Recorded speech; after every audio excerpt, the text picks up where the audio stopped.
Assalamualaikum teman-teman. Ini kita mulai aja gitu ya. Tapi yang menulis presensi hanya sedikit.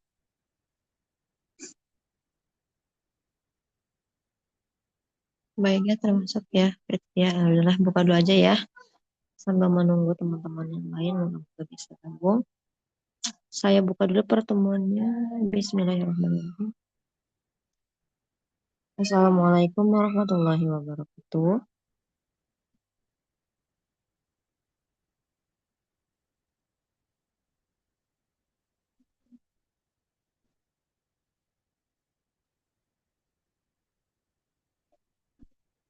Alhamdulillah.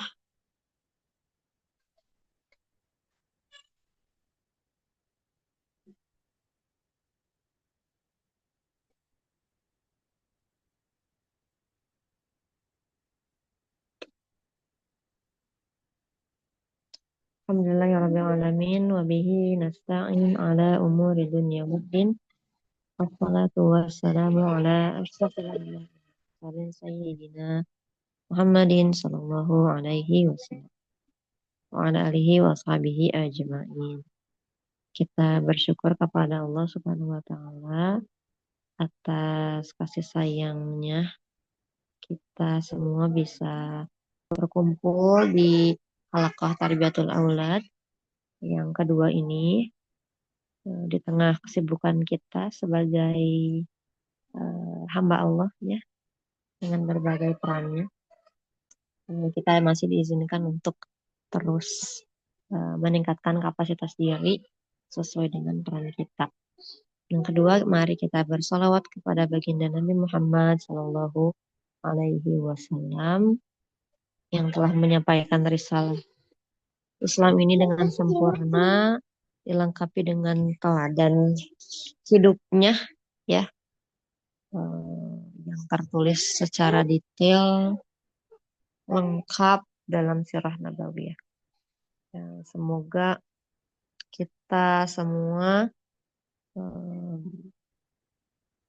bisa mendapatkan syafaatul uzma dengan meneladani kisah hidupnya, khususnya di halaqah ini dalam rangka mendidik anak-anak kita sesuai nilai-nilai yang diajarkan beliau Sallallahu Alaihi Wasallam.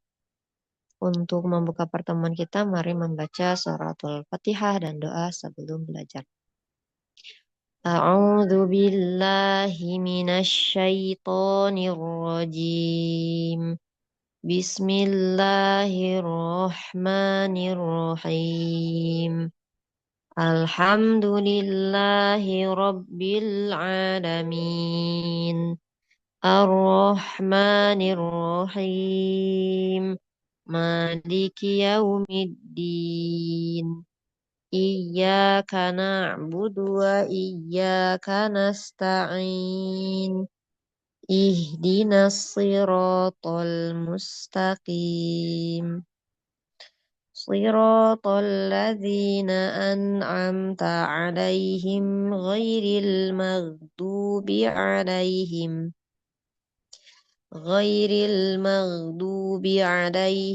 ولا الضالين آمين ربي اغفر لي ولوالدي وللمؤمنين آمين يا رب العالمين اللهم إنا نسألك علما نافعا رزقا طيبا وعملا متقبلا اللهم ارزقنا فهم النبيين وحفظ المرسلين وإلهام الملائكة المقربين برحمتك يا أرحم الراحمين. Amin ya rabbal alamin. Alhamdulillah, terima kasih kepada saudari-saudariku 8 orang ya yang sudah bergabung di awal waktu. Semoga Allah berkahi teman-teman ya dengan pahala yang luas karena telah mengagungkan majelis ilmu. Di mana? Di laptop.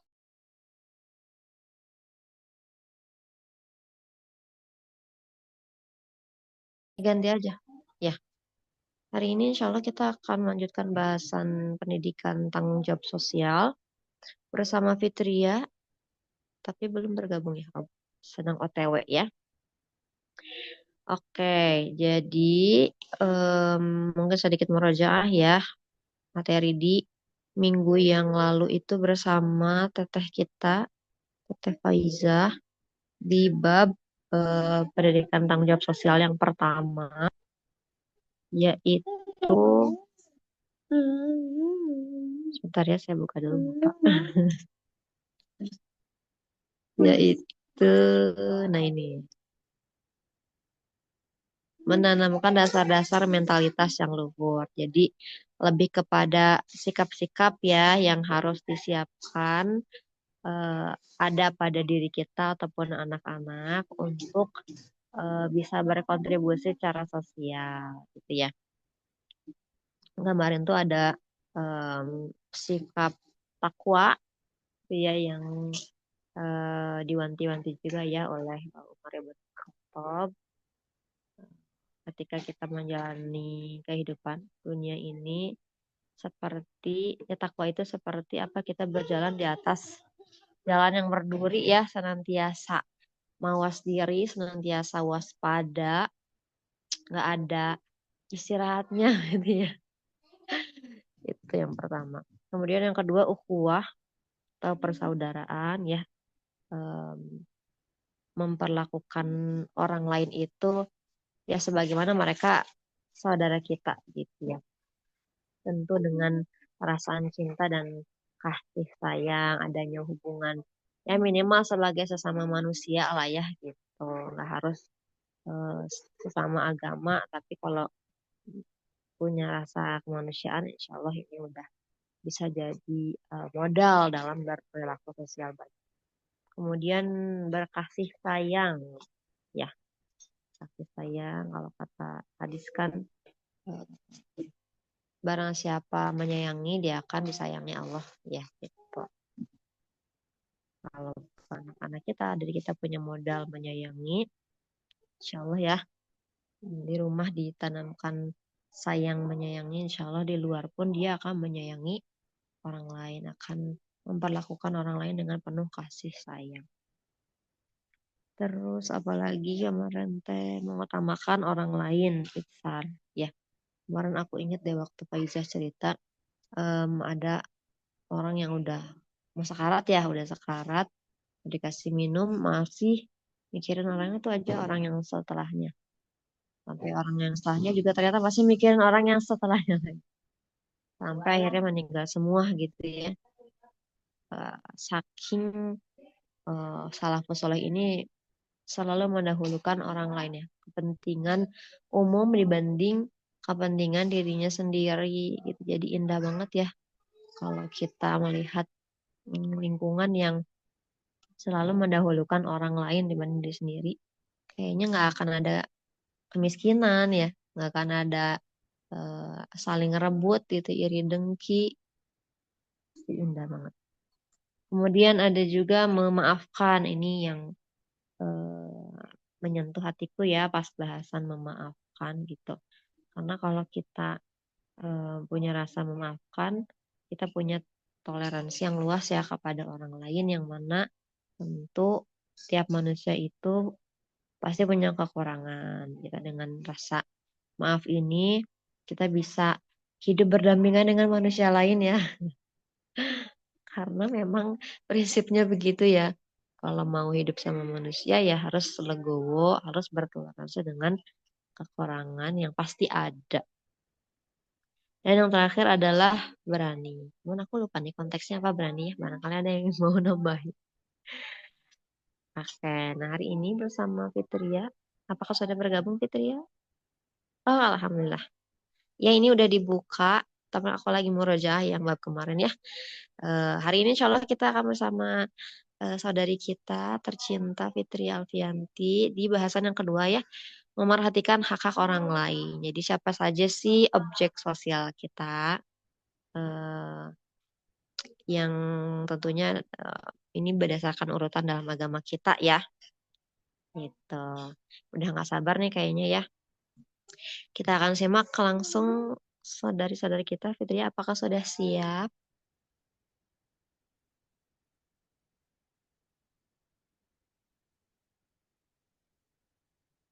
Apakah sudah siap? Udah kelihatan gambarnya sih. Cek cek ada suaranya. Di aku belum keluar suara. Kedengaran nggak ya? Nah, udah bagus. Alhamdulillah. Alhamdulillah Fitri, gimana kabarnya hari ini? Alhamdulillah baik. Duh, maaf ya Nah, Bu, lagi gak sampai apa-apa. kerja. Oke. Senang sekali melihat wajah Fitri hari ini. Mohon maaf saya off cam ya karena riweuh. Baiklah, kalau begitu saya Ya, serahkan forumnya kepada Fitri. Mangga sudah dibuka ya. Bismillah. Ya, sarung. oke, terima kasih ya Bu, jazakillah khair. Aku langsung izin share screen ya. Sebelumnya mohon maaf nanti kalau ada gangguan ya Bu. Mana ya? Where is my...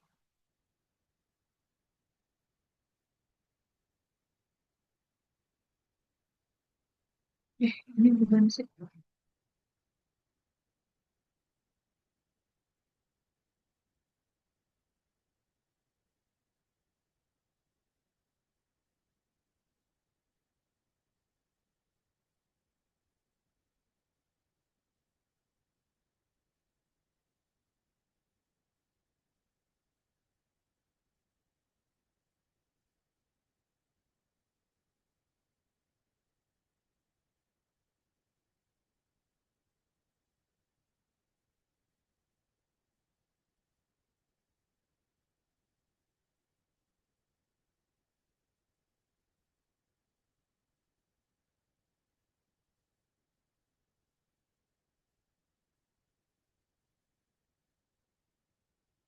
Ini gimana? Gimana Fit, ada yang Ya, bisa dibantu? ya Apa udah tidak? Bu. Ya, bismillahirrahmanirrahim. Assalamualaikum warahmatullahi wabarakatuh. Jadi izin saya sampaikan hari ini terkait tanggung jawab pendidikan sosial bagian B. Temanya tentang persaudaraan ya. Sebenarnya ini nggak cuma untuk bekal anak kita, tapi bekal kita sendiri ya, mengingatkan terkait persaudaraan dalam Islam ini. Nah, jadi kalau di buku Tarbiyatul Aulad, definisi persaudaraan yaitu ikatan hati yang melahirkan perasaan yang mendalam akan kelemah lembutan, kecintaan, dan penghormatan kepada siapa saja yang terikat kepadanya karena akidah Islam, keimanan, dan ketakwaan. Jadi, definisi saudara itu ternyata dalam Islam nggak cuma yang satu darah ya, yang nggak satu nasab, tapi ternyata ada keterikatan karena akidah, keimanan, dan ketakwaan. Nah, apa sih manfaat persaudaraannya? Itu buat apa kita harus bersaudara? Ternyata manfaat persaudaraan itu untuk membentuk sikap positif, saling menolong, mendahulukan orang lain, kasih sayang, dan memaafkan. Itu ya, jadi yang pertama itu membentuk sikap positif gitu ya.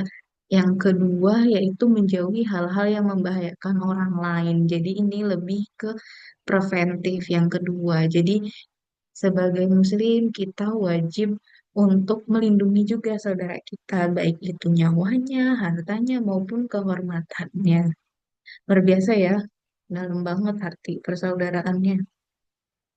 Nah, dalam buku Tarbiyatul Aulad dijelaskan bahwa ada perintah bersaudara yaitu berdasarkan Al-Quran dan hadis. Nah, di sini dijelaskan ada tiga ayat yaitu Al-Hujurat, Al-Qasas, dan Ali Imran. Kemudian ada hadis-hadis. Nah, yang pertama yaitu terkait Quran surat Al-Hujurat ayat 10. Bunyinya innamal mu'minuna ikhwatu fa aslihu baina akhwaikum wattaqullaha la'alakum turhamun. Artinya orang-orang beriman itu sesungguhnya bersaudara. Sebab itu damaikanlah atau perbaikilah hubungan antara kedua saudaramu itu dan takutlah terhadap Allah supaya kamu mendapat rahmat Allah. Quran surat Al-Hujurat urutan ke-49 ayat 10. Jadi dalam Quran surat Al-Hujurat ini kita diperintahkan untuk mendamaikan saudara kita ya gitu. Jadi kalau berselisih bukannya apa namanya? Bukannya kita membela salah satu pihak, tapi diminta untuk menjadi penengah. Luar biasa ya, Islamnya dalam banget gitu.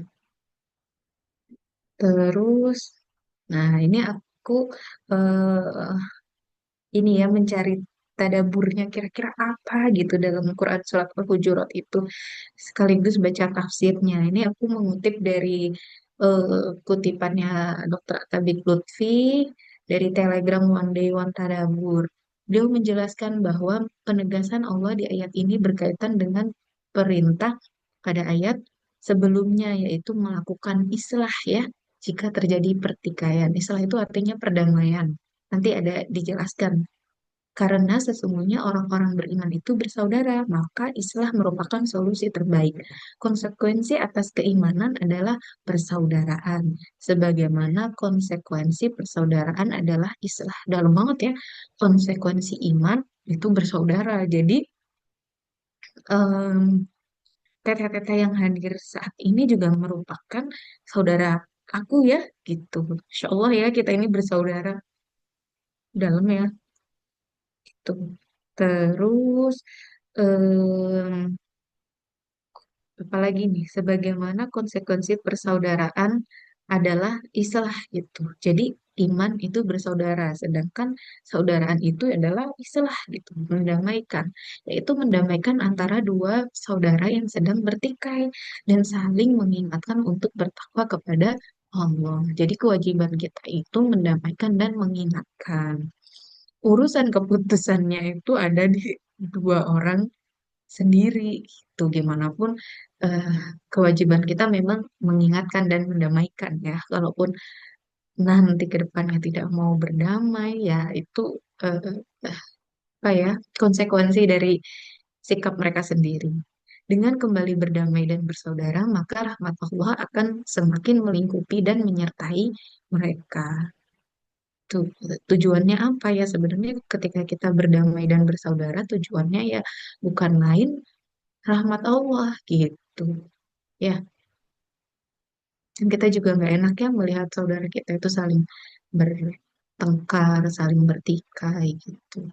Nah, ini aku cari tentang islah apa sih sebenarnya islah itu gitu, sedalam apa makna islah. Islah itu adalah satu term yang terdapat dalam Al-Quran dan hadis Rasulullah Shallallahu Alaihi Wasallam. Islah berasal dari kata ashala yushilu islahan yang artinya perbaikan atau keselamatan dan perdamaian. Islah menurut Al-Quran adalah orang yang senantiasa membaca Al-Quran, zikir, sholat, gitu ya, melaksanakan islah, melakukan perbuatan yang baik dengan cara dan keadaan tenang yang dapat memberi manfaat pada dirinya dan orang lain. Ternyata dalam banget ya maknanya. Jadi gak cuma mendamaikan, tapi kita eh, melakukan itu dalam keadaan yang tenang dan memberi manfaat gitu. Seperti keadaan seseorang mengerjakan sholat malam adalah suatu islah yang sangat bermanfaat kepada dirinya dan memberi kebaikan kepada orang lain karena dapat mencegah perbuatan mungkar dan memberikan kebaikan untuk keselamatan dan perdamaian. Maka sesuatu dapat dipandang sebagai islah jika ia berfungsi mendapatkan nilai manfaat gitu ya. Sebaliknya perbuatan yang menimbulkan mudorot tidak dinamakan islah. Dengan demikian tolak ukur suatu amal baik atau tidak adalah terletak pada nilai manfaat atau mudorot yang dikandungnya gitu. Terus berikutnya yaitu Quran surah Al-Qasas ayat 35. Artinya, dia Allah berfirman, kami akan menguatkanmu dengan saudaramu, dan kami akan berikan kepadamu berdua hujah atau mukjizat. Maka mereka tidak akan dapat mencapaimu. Berangkatlah kamu berdua dengan membawa mukjizat kami. Kamu berdua dan orang yang mengikutimu adalah para pemenang. Sebenarnya kalau baca teks, baca ayat ini buat siapa ya? Kok tapi bawa mukjizat. Oh ternyata pas setelah baca di ininya di tafsirnya ini menerangkan tentang Nabi Musa dan Nabi Harun gitu. Jadi tafsir ayat ini itu menjelaskan bahwa Allah mengabulkan permohonan Musa agar Harun menjadi pendampingnya atau wazir. Allah menenteramkan hati Musa gitu. Allah juga menjanjikan kepada Musa dan Harun kekuatan. Jadi ayat ini tuh menjelaskan tentang persaudaraan bahwa seorang nabi saja juga memohon sama Allah untuk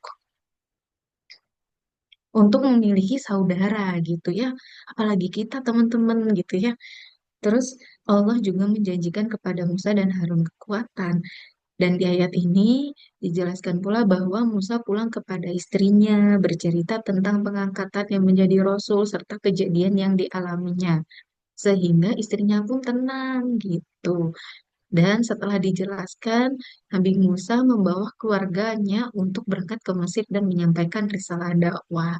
Di Mesir, Nabi Harun sudah bersiap untuk membantu saudaranya. Jadi luar biasa ya, ternyata nggak cuma kita sebagai manusia biasa gitu yang minta punya saudara untuk di jalan dakwah ini ya gitu. Ternyata eh, Nabi pun juga mohon gitu sama Allah untuk ada pendampingnya dalam dakwah gitu selain keluarganya gitu ya. Nah, ini Quran Surah Ali Imran yang ketiga ya. Quran Surah Ali Imran ayat 103. Dan berpeganglah kamu semua kepada tali agama Allah dan janganlah kamu bercerai-berai. Dan ingatlah akan nikmat Allah kepadamu ketika kamu dahulu masa jahiliyah bermusuh-musuhan. Maka Allah mempersatukan hatimu lalu menjadikan kamu karena nikmat Allah orang-orang yang bersaudara dan kamu telah berada di tepi jurang neraka. Lalu Allah menyelamatkan kamu darinya. Demikianlah Allah menerangkan ayat-ayatnya kepadamu agar kamu mendapat petunjuk gitu ya. Masya Allah ya Allah eh, Allah eh, membuat kita bersaudara, membuat kita aman, membuat kita tentram gitu ya. Itu karena siapa? Karena nikmat Allah bukan karena usaha kita. Ini familiar banget pasti ya eh, ayat ini di telinga teman-teman ya. Nah, ini aku lihat juga kira-kira apa isi dari ayat ini gitu. Dalam ayat ini dijelaskan bahwa salah satu larangan Allah dalam Al-Quran adalah jangan berpecah belah atau bercerai-berai dengan redaksi wala tafarroku gitu. Kita ini nggak boleh bercerai-berai. Sedangkan kalau bahas tentang persaudaraan, tentang upah ini sebenarnya banyak ya babnya gitu. Nggak cukup cuma satu satu part doang gitu. Jadi gimana pun eh, ya itu tadi ini sebenarnya bahasan ini bukan cuma buat anak kita ya, tapi buat kita sendiri yang sampai saat ini belum gitu disatukan Allah tentang kesatuan Islam gitu ya, seperti masa-masa sebelumnya gitu. Jadi ini PR kita juga, pelajaran kita juga ya. Semoga Allah mampukan untuk terapkan ke anak-anak kita juga ya. Jangan lupa tentang persaudaraan Islam ini gitu. Terdapat tiga ayat yang berbicara tentang larangan tafarruq gitu ya, bercerai-berai itu Ali Imran ayat 103, 105 dan Asyura ayat 14. Sini Allah menjelaskan bahwa Ali Imran mengisyaratkan tips agar tidak bercerai-berai yaitu berpegang dengan tali agama Allah. Mafhumnya benih atau biang perpecahan adalah tidak komit dengan ajaran Allah sehingga tidak mendapat pertolongan atau rahmatnya untuk bersatu. Kerasa ya ketika kita aduh, kalau baca ini aku jadi teringat ini apa namanya bukunya Ustadz Salim Afillah ya dalam dekapan ukhuwah gitu. Jadi sebenarnya yang ngerombeng bukan ukhuwah kita, tapi yang ngerombeng iman kita. Itu ya dalam ya. Mungkin masa-masa kita kuliah pernah baca itu dan wah iya ternyata kalau misalnya ukhuwah kita nggak dekat, nggak apa, mungkin kita kurang mendoakan saudara kita gitu ya. Yaitu nilai-nilai yang baik untuk diajarkan sih ya ke anak-anak kita nanti gitu. Sekarang deh bukan nanti.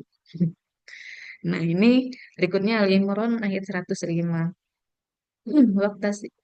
Wa'tasimu bihablillahi jami'an wa la tafarraqu.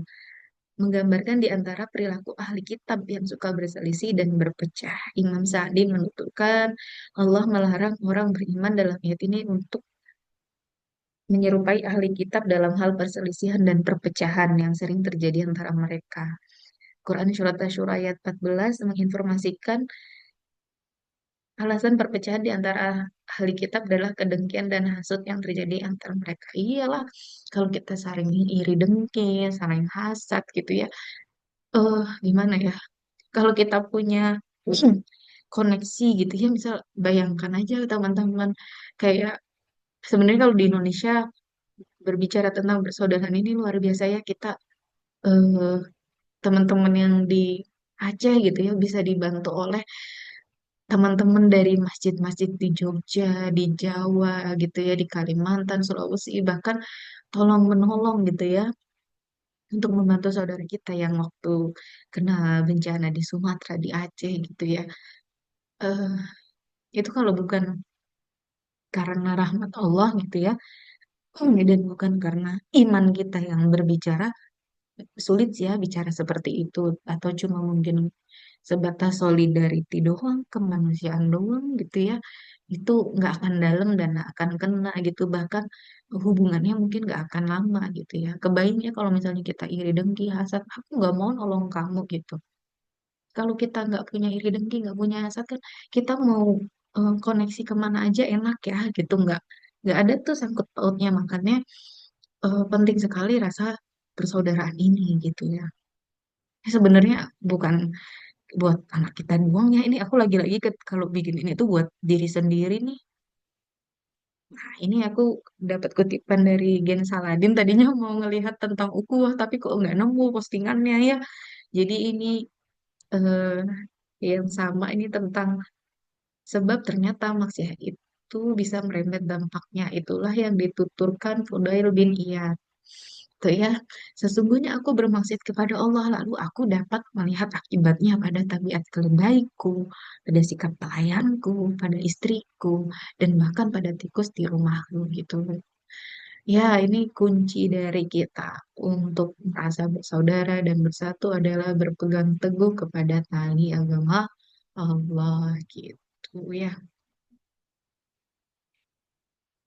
Nah, jadi prinsip persaudaraan yang dari tadi, poin-poin tadi yaitu pertama, merasa bersaudara karena Allah. Yang kedua, mendamaikan jika terjadi pertikaian. Yang ketiga, meminta pada Allah untuk dipersaudarakan dengan orang yang satu visi kebaikan. Ini dari kisahnya Nabi Musa dan Nabi Harun ya. Terus yang berikutnya, jangan berpecah belah atau bercerai-berai. Yang terakhir, inti dari semuanya adalah komitmen terhadap ajaran Allah gitu ya. Jadi, ayolah kita sering-sering mengajak gitu orang untuk sama-sama, sama-sama apa ya, sama-sama menguatkan iman, sama-sama belajar, sama-sama menuntut ilmu gitu ya. Jangan merendahkan, apalagi mencela, apalagi saling menjatuhkan gitu ya. Karena ya apa ya, ada fitrahnya saudara itu ya bukan seperti itu, tapi komitmen sama ajaran Allah dan mendamaikan gitu. Jadi ya kalau kita masih eh, jauh dari Allah, masih merendahkan orang lain gitu, masih senang bertikai atau berdebat dengan orang lain, ya bagaimana kita mau merasa bersaudara gitu ya.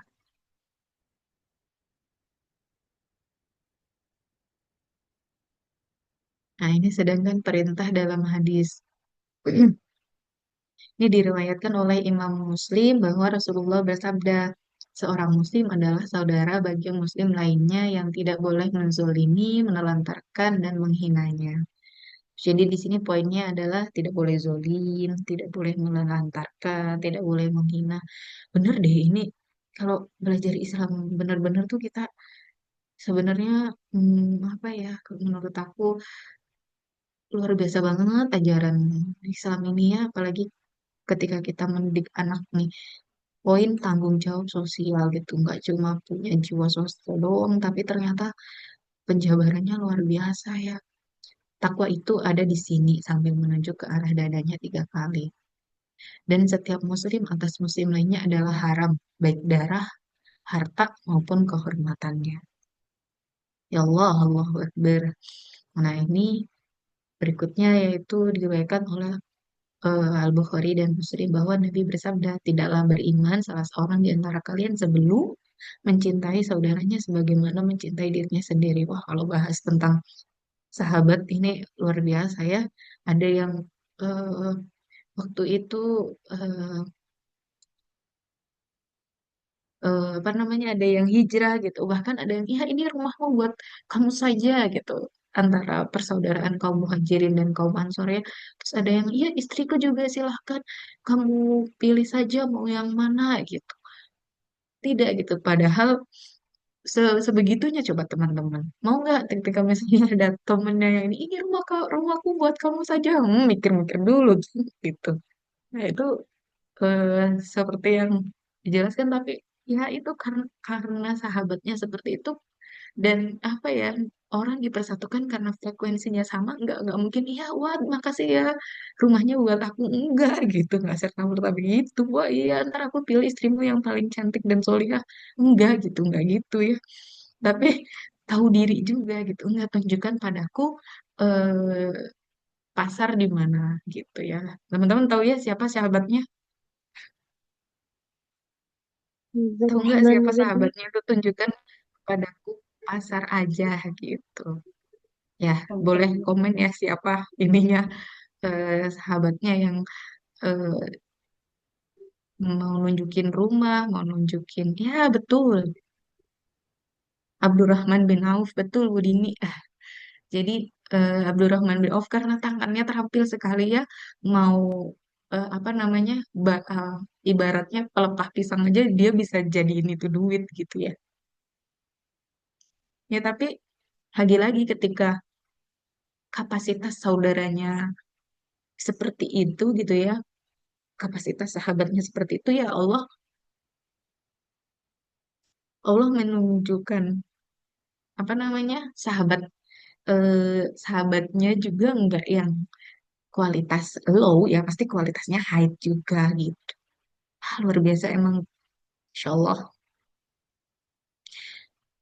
Nah, berikutnya yaitu tentang Imam Muslim dan Imam Ahmad gitu ya. Perumpamaan orang-orang beriman dalam kecintaan, kelemah lembutan, dan kasih sayang. Mereka seperti perumpamaan satu tubuh. Apabila salah satu anggota badannya sakit, maka semua organ tubuh lainnya juga ikut merasakan dengan tidak bisa tidur dan demam. Aku tuh kalau kayak gini tuh ingat ini, ingat teman apa saudara kita di Palestina. Jadi suka, aduh gimana gitu ya kalau nyampein perihal yang kayak gini tuh, suka nyesek sendiri ya Allah. Ya, ya semoga apa ya kita bisa mendidik anak-anak kita mengikuti ya, mengikuti jejak-jejak para sahabat dan Rasul ya. Nggak cuma menjadi kisah atau cerita aja gitu ya, tapi semoga semoga harapan masih ada ya gitu. Terus berikutnya apa nih? Oh nih, sesungguhnya Allah berfirman pada hari kiamat, di manakah orang-orang yang saling mencintai karena aku gitu ya. Bentar dulu ya. Iya, mau cek warna ya. Nanti aja nanti taruh aja di tempatku. Sebentar ya. Maaf ya, maaf. Sesungguhnya Allah berfirman pada hari kiamat, di manakah orang-orang yang saling mencintai karena aku, pada hari ini akan aku naungi mereka pada hari ketika tidak ada naungan kecuali naunganku. Jadi, kalau nggak salah ada 7 golongan yang Allah akan naungi di hari kiamat nanti ketika tidak ada naungan kecuali naungan dari Allah gitu. Nah, salah satunya adalah golongan dari orang-orang yang saling mencintai karena Allah. Tuh. Kalau dipikir-pikir ya ajaran Islam itu bisa nyampe tahap, ya bayangin aja pintu surga itu luas banget ya teman-teman, dan eh, apa ya kemungkinan untuk eh, mendapat naungan, mendapat pintu surga itu macam-macam gitu. Bahkan dari perintah bersaudara aja gitu ya, itu bisa gitu ya. Luar biasa nggak sih? Sempurna banget. Jadi nggak hanya dari pintu puasa aja, dari pintu sholat aja gitu, enggak. Tapi dari pintu kita bersaudara juga bisa gitu ya. Allah baik banget ya. Ya, tapi itu tadi ketika kita saling mencintai karena Allah kan pasti nanti ke depannya tadi konsekuensi iman ya. Kita bisa saling mengingatkan dalam ibadah, bisa saling mengingatkan dalam apa namanya kerja kerja sosial kayak gitu ya. Banyak sebenarnya apa impactnya ketika kita sudah merasa saling mencintai karena Allah gitu ya. Sudah merasa bersaudara gitu. Dan pertanyaannya, apakah hal ini udah kita terapkan dalam keluarga kita, dalam saudara kandung kita, dalam saudara besar, dalam keluarga besar kita gitu ya. Kompleks ya kalau bicara begini tuh. Nah, ini rangkuman prinsip persaudaraan menurut hadis ya. Pertama, tidak boleh menzolimi, menelantarkan, dan menghinanya. Tadi ya, hadis pertama. Yang kedua, setiap muslim atau muslim lainnya adalah haram, baik darah, harta, maupun kehormatannya. Yang ketiga, mencintai saudaranya sebagaimana mencintai dirinya sendiri. Bahkan di tahap takaful sebeban sepenanggungan, Masya Allah. Itu ya, ya ada ya ini tahapan-tahapan ukhuwah Islamnya sebenarnya panjang ya. Nanti barangkali ada teman-teman ada keluangan boleh nanti baca atau dengerin ceramahnya Ustadz tentang ukhuwah Islamiyah. Nah, ini orang beriman seperti perumpamaan satu tubuh. Yang berikutnya adalah saling mencintai karena Allah. Nah, ini sebenarnya slide-ku sedikit banget ya, cuma 26. Gak apa-apa ya. Nah, ini selain itu ada juga, ini aku tambahan sendiri ya, terkait hak muslim atas muslim lainnya. Jadi minimal teman-teman ketika eh, nanti anak-anak teman-teman bisa dipahamkan terkait ini, terkait hak muslim, tolong pahamkan. Jadi eh, bisa kita mendidik mereka dari kecil agar kelak eh, doanya sih harapannya semoga Allah istiqomahkan ya mereka mengingat ajaran ini gitu ya. Yang pertama, jika bertemu dengan saudara, dengan sesama muslim, ucapkan salam, jangan diem aja. Kalau teman-teman di kerja atau teman-teman ke rumah tetangga, ucapkan aja Assalamualaikum gitu. Punten Bu mau main gitu. Jangan cuma nyapa anaknya aja misal. Atau ketika masuk kantor banyak orang kita ucapkan salam gitu ya. Tuh, atau ketemu di jalan gitu ya. Terus jika ia mengundangmu, maka penuhilah undangannya. Jika ia meminta nasihat, maka berilah gitu. Tapi, tapi kalau misal dia nggak minta nasihat, jangan nyerocos aja. Itu jaga hatinya. Terus jika ia bersin, ucapkan Alhamdulillah. Maka doakanlah dengan Yarhamkallah. Jika sakit, maka jenguklah. Jika meninggal, iringlah jenazah. Hadis riwayat Muslim dalam Sahihnya nomor 5778. Ini aku dari postingan ini ya Instagram. Nah, jadi kesimpulannya ukhuwah Islamnya itu interaksi antara setiap anggota masyarakat Islam sepanjang sejarah dan zaman adalah interaksi yang berjalan di atas hubungan yang terbaik dalam kesamaan, mendahulukan orang lain, tolong menolong, dan saling menang. Nah, ini di, di buku tersebut dijelaskan, di Tarbiyatul Aulad dijelaskan bahwa Bunda Aisyah radhiyallahu an menyedekahkan 80.000 dirham kepada fakir miskin meskipun ia sendiri sedang berpuasa dan mengenakan baju usang. Jadi waktu itu ada khalifah ya yang memberikan uang kepada Ibunda Aisyah gitu ya. Ini untuk kamu gitu, untuk Bunda Aisyah untuk kehidupannya. Tapi sama beliau malah semuanya disedekahkan hingga sampai diingatkan sama budaknya, wahai gitu ya, kamu kan lagi puasa nggak punya uang gitu. Terus akhirnya disisihkan sedikit gitu untuk buka puasanya beliau. Masya Allah kan, coba kita kalau kayak gitu dikasih 1 M, ya nanti dulu ya. Aduh, luar biasa dah. Masya Allah. Nah, ini berikutnya kisah tentang Abu Ubaidah dan Muaz bin Jabal yang saling mendahulukan kebutuhan orang lain saat menerima hadiah uang dari Khalifah Umar. Ini juga sama. Jatuhnya diberikan, diberikan, diberikan hingga mereka juga nggak menerima apapun. Gitu. Dan ini Utsman bin Affan yang menyediakan seluruh kafilah dagangannya saat masa kekeringan demi mengharapkan balasan dari Allah daripada keuntungan materi. Ini beliau mengingat tentang ini apa namanya ganjaran sampai 700 kali lipat. Insya Allah ya, luar biasa emang para sahabat tuh kalau memahami makna hadis gitu ya benar-benar diterapkan. Ya semoga kita bisa meniru jalan mereka ya. Nah, bagaimana hari ini?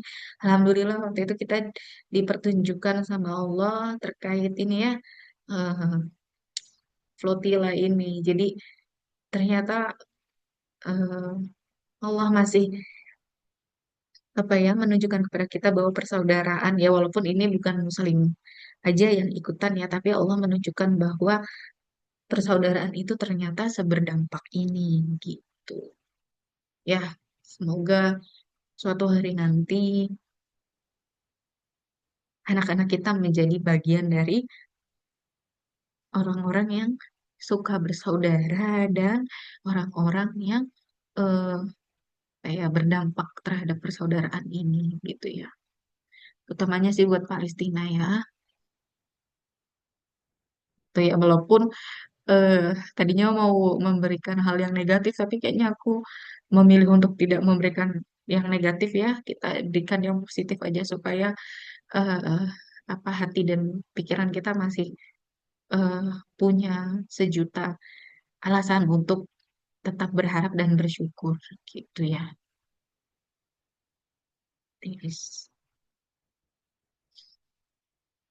Nah, ini terakhir doa yang mungkin ada sebagian teman-teman yang sering mendoakan ya. Allahumma innaka ta'lam anna hadal qulub qad ijtama'na ala mahabbatik wa taqat ala ta'atik wa tawhadat ala da'matik wa ta'ahadat ala nusrati syariatik wa tikillahumma rabitataha wa dimuddaha wa hdiha subulaha wa mlaha binurikal ladzi la yakhbu wa ashrah suduraha bi fadlil imani bik wa jamili tawakkuli alaik wa hiha bi ma'rifatik wa mitaha ala syahadati fi sabilik innaka ni'mal maula wa ni'mal nasir Allahumma amin. Ya Allah, sesungguhnya Engkau mengetahui bahwa hati-hati ini berkumpul atas dasar cinta kepadamu, bertemu atas dasar taat kepadamu, bersatu atas dasar dakwah kepadamu, dan berjanji setia untuk membela syariatmu. Maka kuatkanlah ya Allah, ikatan pertaliannya, lestarikanlah kasih sayangnya, tunjukkanlah jalannya, dan penuhilah dengan cahayamu yang tiada pernah padam. Lapangkanlah dananya dengan limpahan iman, kepadamu dan indahnya tawakal padamu. Hidupkanlah ia dengan makrifat kepadamu dan matikanlah ia sebagai syahid di jalanmu. Sungguhnya engkau sebaik-baik perlindungan, sebaik-baik penolong. Amin. Ya, kesimpulannya salah satu tujuan mendidik anak dalam Islam yaitu agar mencetak anak yang memiliki kepedulian sosial yang tinggi. Perintah terkait persaudaraan dalam Islam banyak dijelaskan dalam Al-Quran dan hadis. Ya, semoga materi tadi bisa membawa dampak ya kepada diri kita, tentu saja kepada saya pribadi, tentu saja yang membuat dan mempresentasikan ini ya, dan kepada anak-anak kita semoga ilmunya bisa berkesinambungan dan tidak putus ya.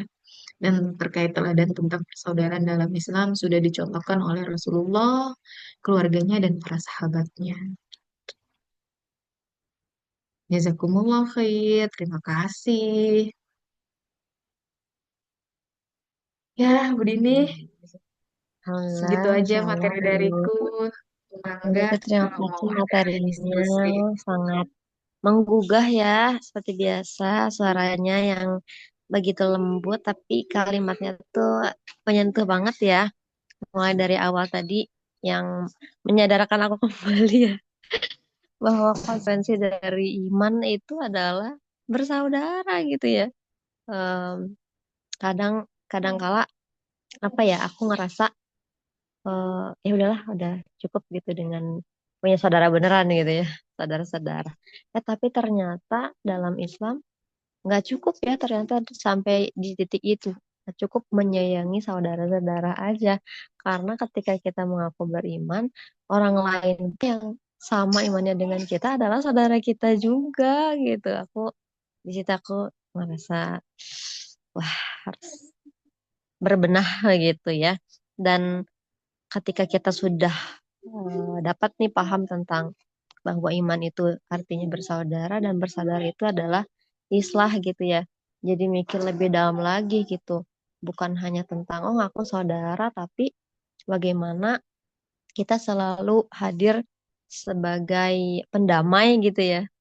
Jadi orang yang selalu baik kehadirannya gitu di sisi orang lain gitu. Ini juga jelek banget ya, ya. Aku levelnya ada di mana? Mau bilang orang yang beriman, tapi kayak waduh, ternyata konsekuensinya luar biasa gitu. Jadi ciri untuk ada indikator buat aku ya untuk berbenah lagi gitu, bahwa oh, konsekuensi iman ini ternyata deep banget ya. Jadi mau ngaku-ngaku orang beriman, pantas ya di Al-Quran disindir ya, apakah emang kayak orang kayak kamu orang yang beriman gitu ya. Pantas itu ya, banyak ayat-ayat yang mempertanyakan gitu. Emang kamu berani nyebut beriman, udah ngapain aja gitu ya ibaratnya mah. Terus tadi yang poin yang kedua, menarik banget tentang Nabi Musa dan Harun ya. Aku punya apa eh, apa kisah yang emosional gitu ya tentang doanya Nabi Musa untuk punya sahabat ya dalam dakwah gitu. Karena dulu aku pernah pernah doa ini juga gitu, dan akhirnya aku punya sahabat dakwahku, ada aku sendiri yang ada di sini ya, Masya Allah itu luar biasa ya. Bahkan dari kata Fitri, seorang nabi aja tuh memohon pengen punya sahabat ya, punya saudara yang membersamai dalam dakwah, karena eh, tidak mudah ya eh, berdakwah, ngajakin orang gitu ya. Ya minimal ngajakin orang untuk hal yang kecil yang baik itu ternyata eh, lebih enak, lebih nyaman kalau kita punya partner gitu ya. Insya Allah. Terus yang menarik lagi, tadi quotes-nya Ustaz Salim ya, yang rombeng itu bukan Allah tapi iman. Nih balik lagi ke poinnya awal gitu. Ya kalau kita hari ini banyak banget konflik gitu ya sesama manusia, ternyata bukan semata-mata tentang ikatan persaudaraannya, tapi justru lebih dalam dari itu, yang buruk itu ternyata imannya gitu ya. Semoga kita bisa memperbaiki iman-iman kita ya teman-teman. Tadi juga Fitri membawa kabar gembira ya tentang saudara-saudara kita di Indonesia yang luar biasa ya persaudaraannya. Walaupun nggak tahu sih sebenarnya ya aspek apa yang menjadi dasar, tapi orang-orang kita tuh ya orang-orang yang baik lah ya, intinya gitu, punya punya sisi-sisi kebaikan. Kalau udah apa ya, melihat saudaranya terluka nggak bisa makan sedih, aku sering banget juga baca di threads kayak banyak orang-orang yang baik gitu ya, yang kayaknya nggak tega deh kalau ngeliat saudaranya terluka atau sedih gitu. Hmm, terus apa lagi? Nah, itu mungkin ya dari aku tadi rangkuman, bukan rangkuman ya, hal-hal yang menyentuh hatiku dari pembicaraannya Fitri, walaupun semuanya juga luar biasa ya. Singkat sebenarnya ya tema persaudaraan ini untuk kita juga sosial, tapi ternyata bisa sedalam ini kayak gitu. Aku akan bacakan, ini ada tulisan siapa? Ada ini dari Mbak Mbak Upi Ufi itu, katanya. Budin, iya. Bagaimana dengan keadaan sekarang ya Mbak? Di tengah gempuran financial planner, para sahabat lebih mendahulukan orang lain daripada diri mereka sendiri, sampai diri mereka kekurangan. Kalau sekarang kadang kita sebagai manusia pengen ini, pengen itu, harus nabung, bla bla bla. Harus nyiapin dana darurat. Para sahabat dulu gak pernah mengkhawatirkan itu untuk berbagi gitu ya. Bagaimana jika kita melihat saudara kesusahan dan ingin berhutang gitu, sementara kita masih butuh-butuh yang lain? Waduh, pertanyaannya berat ya. Silakan Fitri, barangkali mau menanggapi. punya Kalau dari quotes aku quotes pribadi, bijak. kalau para sahabat tuh udah selesai sama dirinya. Jadi eh, ya yang aku bilang tadi kisah Abdurrahman bin Auf sama siapa saudaranya aku lupa Aku juga lupa. siapa ya siapa ya Barangkali. aku juga lupa nih maaf ya. Maaf, bukan, bukan. Bukan. Aku lupa ya nanti teman-teman bisa cari. Jadi ya ya yang satu rela memberikannya tapi yang satu enggak. Aku cukup pergi ke Mm-mm. pasar aja gitu. Jadi sebenarnya Mm-mm. ya itu quality gitu ya yang menunjukkan. Aku juga sebenarnya malu ya jawab ini kan masih jauh banget. Aduh, quality sahabat tuh ya mereka udah selesai gitu sama diri diri mereka sendiri. Jadi ya mereka kekurangan ya kayak tadi siapa Ibunda Aisyah. Beliau puasa tapi yang diambil cuma untuk untuk untuk hari ini aja. Sisanya dibagikan Mm-mm. ke orang ke fakir miskin gitu. Nah, ya quality mereka memang seperti itu gitu. Tapi Islam memang tidak mengajarkan kita kekurangan apa enggak. Mengajarkannya berarti kamu enough-nya, kamu cukupnya di mana gitu. Nah, Mm-mm. sisanya boleh gitu. Nah, misalnya ada orang yang utang terus gitu. Lah, ya itu mah harus di ini juga, harus kita simak juga gitu ya. Kalau mau ngasih, ngasih secukupnya. Kita butuhnya mana, tapi jangan diungkit-ungkit. Kita, oh kamu kemarin udah ngutang, aku udah ngasih sekian gitu. Kamu masih aja ngutang gitu. Ya udah jangan diungkit-ungkit. Misal kita butuh 200.000, dia ngutang 500.000. Kita kita sanggupnya ngasih 200.000 dan itu kita udah niatkan tidak untuk berhutang gitu. Tidak untuk dihutang emang ini ikhlas ridho sedekah gitu ya udah gak usah diungkit-ungkit kita pernah berbuat baik seperti itu. Susah sih ya susah memang ya itu tadi kadang Ali bin Abi Thalib kan pernah bilang gitu ya kalau Rasulullah dulu rakyatnya seperti kami lah sekarang rakyatnya seperti kalian ya itu lagi-lagi quality ya quality diri kita quality iman kita gitu. Dan mungkin kebanyakan sekarang yaitu apa hubud dunia ya, tapi takut mati gitu. Semua ya itu tadi.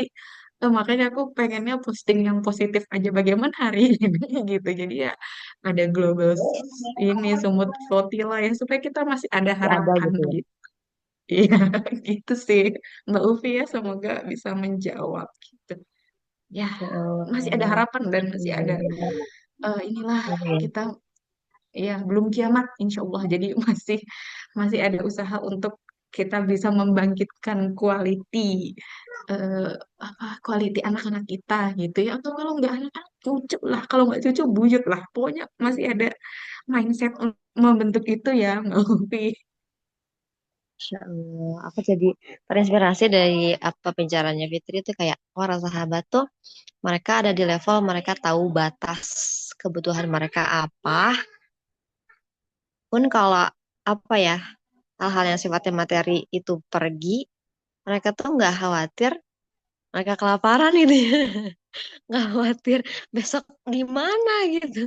Karena mereka juga mungkin membawa tadi ya kualitas dalam dirinya yang ya besok kalaupun aku nyari jualan apa juga mungkin pasti bisa dapat sesuatu gitu ya ibaratnya mah nggak yang ya tadi mungkin juga standar kehidupannya juga nggak yang eh, harus triliunan miliaran misalnya gitu ya gitu luar biasa ya Masya Allah Alhamdulillah eh, bincang-bincang hari ini barangkali teman-teman ada lagi yang mau menyampaikan eh, insight ya dari pertemuan hari ini di bab pendidikan tanggung jawab sosial ya tentang persaudaraan. Ada lagi mungkin Iya yang jadi mau iya betul ya terusin. sebenarnya itu menunjukkan quality mereka ya jadi kayak ya quality mereka udah tinggi banget sedangkan kita masih terseok-seok ya nggak apa-apa gitu udah aja tetap kita kita berusaha gitu ya ya karena kan kalau kata psikolog ya psikiater yang muslim gitu ya yang pendakwah juga itu bilang kalau manusia yang bisa bertumbuh dengan baik gitu ya, itu manusia yang tahu gitu role modelnya siapa gitu. Dia punya tujuan gitu. Ya tujuan kita ya udah minimal sama seperti minimal mengikuti sahabat ya kalau nggak bisa sama gitu. Ya, daripada kita nggak punya role model. Karena dunia belakangan ini kan role modelnya yang seperti itu. Yang kita Singkat tinggal harus ya. begini. Iya, siapa yang mengharuskan? Siapa gitu? Nggak ada yang mengharuskan. Mengharuskan begini tapi kenyataannya tidak ada gitu. Jadinya stres. Jadinya stres Aduh, sendiri Masya gitu. Allah. Bener ya, bener Kita, bener bener ya. iya, Subhanallah, menarik banget. siapa yang mengharuskan ya itu ya. Bener, tadi aku eh, lumayan lah rada setengah jam buat cari tentang tadinya mau baca yang Gen Saladin itu tentang ukhuwah Hmm. tapi nggak nemu ya sampai scroll ke bawah jadinya kan Hmm. balik lagi tentang sejarah ya akunnya dia tuh jadi kayak wah banyak juga ya ternyata maksudnya eh ya dulu yang ditampakkan dunianya seperti itu jadi nggak terlalu kalau Hmm. kita sekarang kalau menurut aku sekarang banyak banget tuntutannya ya nggak tahu karena Hmm. banyak banget gitu kayak finance harus begini, hidup harus begini, makan harus begini. Ki- Susah ya kalau mengikuti itu semua susah. Udahlah kita ya Karena kebanyakan nggak kayak gitu ya, justru. kayak gitu maksud aku role model yang ditunjukkan di sosial media sekarang itu ya berbeda gitu dengan role model yang di diajarkan oleh Islam gitu ya. Jadinya memang kita menjadi bingung juga apa sih yang harus kita kejar. Itulah kayak Hmm. ya itu salah satu Gozul Fikri kan. Jangan-jangan kita dulu ngaji Gozul Fikri ya. Semangat ibu-ibu pokoknya lah. Masya Allah, bener-bener. Benar banget ya, kita Ya, hari ini jajan dibingungkan dengan banyak informasi yang kita juga belum tentu ya seperti itu, belum tentu itu Allah yang Allah ridhoi juga gitu ya, tapi kita ikut kegulung, ikut pusing. Ya, kayak misalnya terlibat dana-dana gitu ya. Kalau dipikirin yang bisa mencapai itu mungkin cuma pencilan dari seluruh penduduk bumi gitu ya. Kebanyakannya yang taraf kehidupannya di bawah ya, menengah yang menengah juga sama gitu sulitnya gitu ya. Jadi kayak pembicaraan di media sosial gitu misalnya tentang finance tuh kadang-kadang kayak ini ngomongin siapa ya karena nyatanya kebanyakannya yang tidak mencapai titik-titik itu gitu ya. Baik, alhamdulillah. Ala kulli hal, moga-moga di sini bisa saling menguatkan juga ya teman-teman tentang prioritas-prioritas ya dalam pendidikan anak atau pendidikan diri kita sendiri. Karena tadi ya, tadi kata Mbak Fitri ada gosok fikirnya nih gitu. Informasi hari ini banyak banget. Nggak semuanya harus kita terima gitu ya. Harus disaring lagi dan fungsinya kita belajar hari ini itu untuk nyaring-nyaring gitu ya. Apa sih yang harus diutamakan? Kita nggak akan bisa menyentuh semua hal. Tapi ini ada poin-poin yang harus banget nih kita sampaikan, kita didik untuk diri ataupun anak kita gitu ya. Alhamdulillah teman-teman karena sudah pukul 14 juga kita cukupkan ya pertemuannya kalau ada yang mau didiskusikan atau ada insight yang menarik yang bisa menginspirasi pasti menginspirasi teman-teman deh teman-teman lain ya di grup silakan dibagikan ya teman-teman jangan dipendam gitu ya. Pasti ada yang menarik seenggaknya meng-highlight untuk diri kita sendiri insya Allah itu jadi apa pengingat untuk di masa depan ya kita pernah ngomong pernah nulis gitu.